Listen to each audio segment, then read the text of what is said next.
97 में जब हम अभी स्टूडेंट थे तो हमने वहां उस टाइम वहां ये माहौल देखा था कि इन्होंने अपनी जात की खातिर अपने लिए इन्होंने सुप्रीम कोर्ट को तस्लीम किया था, सजाद अली शाह साहब को काम करने से रोका था। ये नून लीग वो जमात है कि जो अभी तक 90s के दौर से निकल नहीं रही है, उसको ये चीज समझ नहीं आ रही कि ये 2023 है, सोशल मीडिया का दौर है, हर जगह पे आपका पोस्टमार्टम होता है। आप ये देखें कि जो इन्होंने कंट्रोवर्शियल किया है सुप्रीम कोर्ट को, इसकी एक तो पाकिस्तानी अवाम मजम्मत करती है भरपूर तरीके से, दूसरा इनको ये पैगाम देती है कि सुप्रीम कोर्ट आज जितना कल खान साहब ने ऐलान किया कि आपने यूमे तशक्कर बनाना है, हम यूमे तशक्कर के लिए आप देख सकते हैं कि कितना पंडाल भरा हुआ है, लोगों का जोश और खरोश कैसा है। अवाम सुप्रीम कोर्ट के साथ कंधे के साथ कंधा मिला के खड़ी है जी, और इनके तमाम हथकंडे हमने खत्म कर दिए और दया कर दिए जी। नवाज शरीफ साहब का एक बयान भी सामने आया है। नवाज शरीफ साहब लंदन से कहते हैं कि अदलिया ने हमारे साथ यानी कि सिविल हुकूमत का साथ देना चाहिए था उन्होंने, और उन्होंने हमारे साथ बड़ी सख्त ज्यादती की है सुप्रीम कोर्ट ऑफ पाकिस्तान ने। देखें आप थोड़ा सा माहौल समझेंगे क्या कौन रहा है।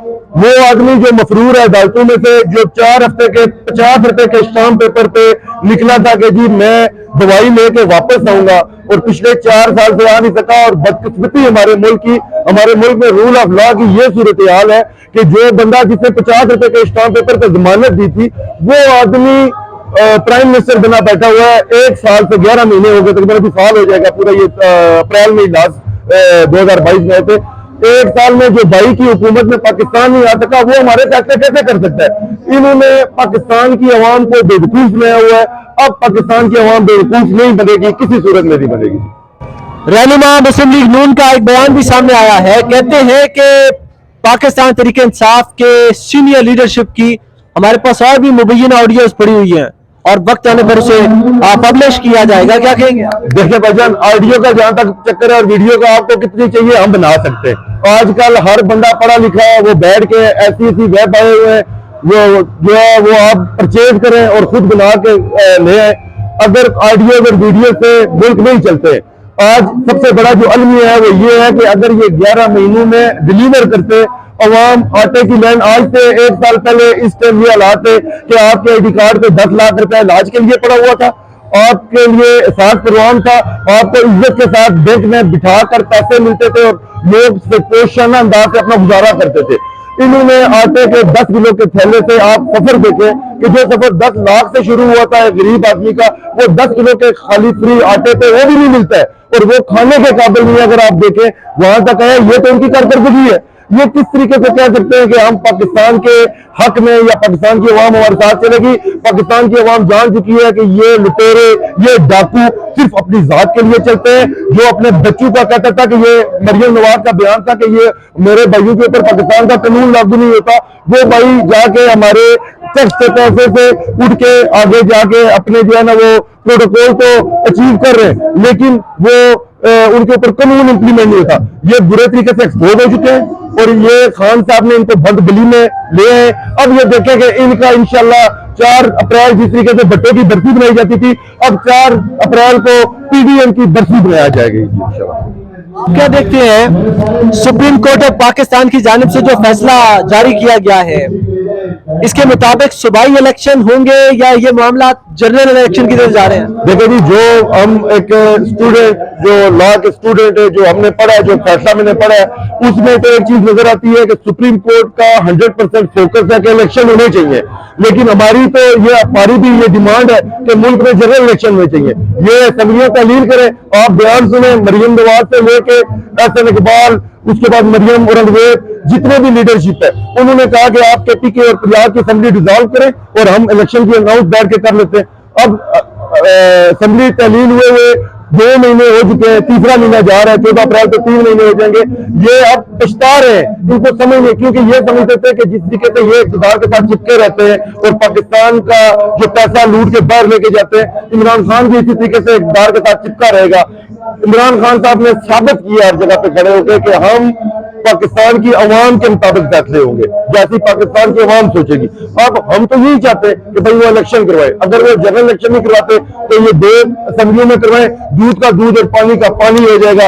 इनको अपनी लग समझ जाएगी कि हम कहाँ पे खड़े हैं। मुझे ये बताइए कि इस वक्त एक तो मामलात आपने जैसे कि बताया कि जनरल इलेक्शन की तरफ जाने चाहिए लेकिन जा नहीं रहे हैं। आपको लगता है कि हुकूमत असम्बलियां तलील कर देगी, जनरल इलेक्शन हो जाएंगे, 90 रोज का जो टाइम दिया गया है उसके अंदर इंतखाबात करवाए जाएंगे? देखिए जी, हुकूमत तो किसी सूरत में भी इलेक्शन के मूड में नजर नहीं आ रही। अगर नजर आ रही हो, अभी भी 15 मिनट पहले हमारे मुल्क का पीएम जो है वो बैठा रो रहा था। आप ये देखें, हम बाहर फॉरेन में जब ट्रैवल करते हैं तो हमारी ये इज्जत है, ये हमारी हुकूमत हमें किस मेज पे लेके जा रही है। ये तो हमारे मुख्तदर जो हल्के जो डिसीजन लेते हैं उन्होंने इस पे फैसला करना है कि आया ये मुल्क एक साइड पे हम PSL करवाते हैं और बड़े फख्र से कहते हैं कि पाकिस्तान एक पुरअमन मुल्क है, यहाँ पे है, और जो सुप्रीम कोर्ट में जाके ये रोते हैं और ये जो बता रहे हैं कि हमारी सिक्योरिटी की सूरत हाल की है, ये बड़ा लम्हा फिक्रिया है। और ये चीज अब अवाम देख चुकी है, अवाम सुप्रीम कोर्ट के साथ खड़ी है। हम तक कहते हैं कि पंजाब का इलेक्शन 14 मई को होना चाहिए, साथ ही जनरल इलेक्शन भी होना चाहिए। कितना टाइम रह गया? 2-3 महीने। अगर ये इलेक्शन नहीं करवाएंगे तो ये मैं आपको आज बता देता हूँ और रिकॉर्ड कि ये अपनी सियासी मौत मरने वाले जा रहे हैं मरने के लिए। अगर ये इलेक्शन एक होगा तो हमारे लिए तो इजी है, हम तो कहते हैं कि इलेक्शन होना चाहिए, जो अवाम है उसको फैसला करना देना चाहिए कि पाकिस्तान के फैसले किन लोगों ने करने हैं। मुल्क के अंदर शहबाज शरीफ साहब कहते हैं कि हम खिदमत करने वाली जमात है, हमने बरसों कौम की खिदमत की है और हम ही आइंदा इंतखाबात भी करवा लिए जाए तो हमने जो है वो मुल्क की खिदमत करनी है और कौम चाहती है हमें कि वो हमें कौम दोबारा मौका देगी खिदमत करने का। तो आप क्या समझते हैं ये जो इमरान खान की हुकूमत गिराकर आने वाली जो हुकूमत थी आई थी, रजीम चेंज हुआ था, शहबाज शरीफ साहब ने जब इमरान खान साहब को इक़्तिदार से हटाया था तो ये नारा लेकर आए थे कि हमने गरीब आदमी को रिलीफ देना है, गरीब आदमी को तहफ़्फ़ुज़ देना है, रोटी कपड़ा मकान देना है, मुफ्त आटा तकसीम करना है। तो ये अब आइंदा इंतखाबात में आप क्या समझते हैं, अवाम खिदमत करने वाली जमात को सामने लाएगी? जी, बड़ा जबरदस्त सवाल है मेरे भाई का। जो उन्होंने खिदमत की है वो आपने देखा है, 1100 अरब रुपया उन्होंने अपनी जो चोरियां हैं वो माफ करवाई है। जिस इंसान के ऊपर 10 अप्रैल को फर्द जुर्म आयद हो रहा था वो इंसान प्राइम मिनिस्टर बना दिया गया और उसने जो खिदमत की कि पाकिस्तान के कानून के साथ खिलवाड़ करके आईने पाकिस्तान के साथ, देखें हमारी जंग थी जो एक इलेक्शन से स्टार्ट हुई, जब हमने कहा कि ये करप्ट लोग हैं, वो जंग आके अब आज आइन की पासदारी पे खड़ी हो गई है। ये लोगों ने देखना है कि ये वो खिदमत करने वाली जमात है कि जिन्होंने आइन की बिजलियां बिखेर के रख दी है। मुझे बड़े अफसोस के साथ कहना पड़ रहा है कि वो जो भट्टो जिसने 1973 में हमें आइन दिया था और हम कह रहे थे कि भट्टो का आइन सबसे सुप्रीम है और बड़ा जबरदस्त है, जिसने पाकिस्तान को आगे निकलने के लिए रास्ते दिए, आज उसी का नवासा उठ के वो भी मार्शल्लाह की बातें कर रहे हैं। खान साहब की आप तकारीर उठाएं, खान साहब जिस दिन 2018 में प्राइम मिनिस्टर बने थे, पहली स्पीच में उन्होंने कहा था कि मैं जब इनके ऊपर हाथ डालूंगा तो ये सारे लोग एक प्लेटफॉर्म पे इकट्ठे हो जाएंगे और ये सारे इकट्ठे होकर ये लड़ना शुरू कर देंगे, ये सारे चोरी हर एक दूसरे की बातें खत्म करके मेरे पीछे पड़ जाएंगे। वो चीज हमने अपनी आंखों से होती देखी, ये जो इम्पॉसिबल था। आज इनका ग्राफ पूरे पाकिस्तान में 20% क्यों रह गया? आप अगर इस पे मुआवजा करें, न्यूट्रल मुआवजा करें तो 80% PTI जा रही है। उसकी वजह यही है कि लोग बेवकूफ नहीं है, रोटी को कोई चोची नहीं खाता है।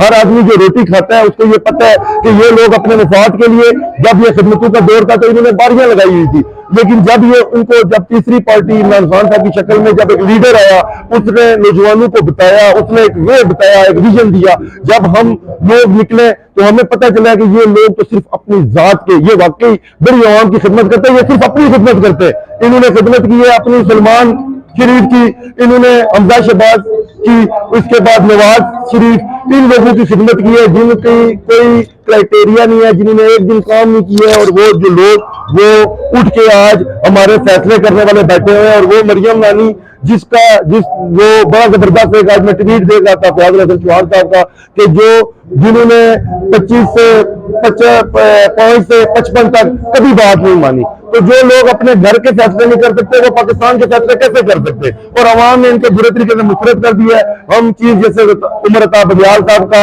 दिल की अताक रही तो शुक्रिया अदा करते हैं कि आपने नजरिया जरूरत को दफन किया और आपने पाकिस्तान की सही महीने में आइन की तर्जुमानी की और आप डट गए इन माफिया फिलिस्तीन माफिया के खिलाफ।